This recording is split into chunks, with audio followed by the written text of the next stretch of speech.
Let's speak now to the defence analyst Stuart Crawford, who can talk more about the state of play in this war, because there have been some signals this week that the Ukrainians may be able to turn this around, that the Russians may be able to be pushed back. Good afternoon, Tom. Thank you for having me back on again. I think that the current state of play in Ukraine is that there hasn't been significant progress made by either side in terms of territorial gains over the past few weeks. And as has been reported extensively elsewhere, we've now settled into a sort of artillery duel stalemate with small incremental gains made by either side. The Russians in the Donbass and possibly Ukraine in the Kherson Oblast and to the south.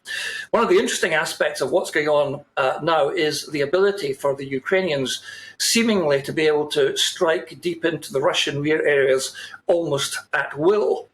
And the Ukrainians are playing their cards close to their chest here. They're not saying exactly what is causing these explosions in airfields and ammunition dumps in the Crimea and in the Donbass.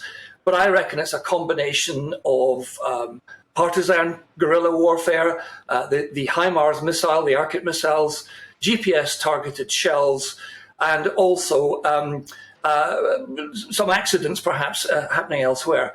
But the Ukrainians are not letting on because obviously they don't want the Russians to know exactly how to counter it.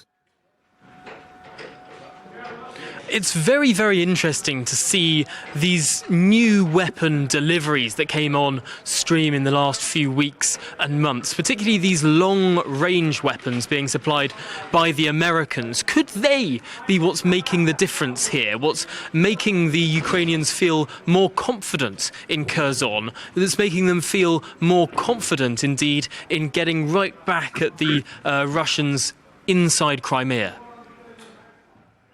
I don't think there's any doubt about that. They are highly accurate, more accurate than the Russian systems. The HIMARS rockets, for example, are GPS targeted, as are the Excalibur 155mm shells, which can be fired from any of the NATO supplied artillery pieces. But these pieces are still few and far between. And as Ukrainians have been saying on numerous occasions, this is the sort of stuff they want, but they need much, much more of it if there is to be any hope of a Ukrainian strategic counteroffensive towards Crimea or elsewhere, wherever they may choose to strike, before the onset of winter. And one of these key flashpoints is, of course, Kherson, that city that's on the western side of the Dnieper River, that's become so symbolic of the Russians' ambitions in order to gather that port city and indeed push beyond the Dnieper River.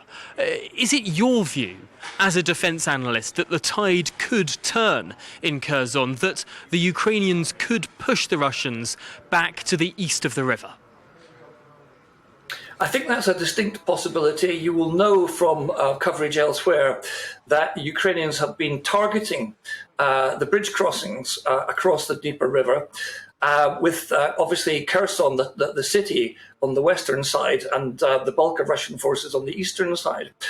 I think that the Ukrainians are being very careful not to attack Kherson with the full might of the artillery at their disposal, because they don't want to destroy the town. It is a city. It is a Ukrainian city after all. But there's a possibility that by cutting communications between the west and the east banks of the Dnieper River in that area, they may actually force the Russians to withdraw and leave the city for the Ukrainians to take over. Well, Stuart Crawford, thank you so much for talking through that situation. Just as the lights go out where I'm standing here in Manchester, let's hope that the lights aren't going out in Ukraine or across Europe either this winter. Stuart Crawford, thank you so much for joining us here.